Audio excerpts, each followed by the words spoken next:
Hi students, welcome to SR Academy. இப்போ நீங்கள் பார்த்துட்டு இருக்கிறது ஏற்கனவே ஒரு மாவட்டத்தில் நடந்த slip test original question paper. இதில் இருக்கிறது எல்லாமே மிக மிக முக்கியமான கொஷின்ஸு.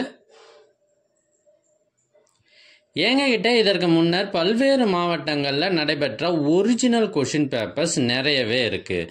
இதெல்லாம் உங்களுக்கு வேண்டுமா? அதுக்கு நீங்கள் செய்ய வேண்டியது முதல்ல நம்ம சேனலை சப்ஸ்கிரைப் பண்ணுங்கள், அதுக்கப்புறம் கமெண்ட் ஓப்பன் பண்ணுங்கள். ஃபஸ்ட்டு கமெண்ட்டில் உங்களுக்கு தேவையான லிங்க் இருக்குது. இதில் நிறைய கொஷின் பேப்பர்ஸ் இருக்குது, ஒரிஜினல் கொஷின் பேப்பர்ஸ்.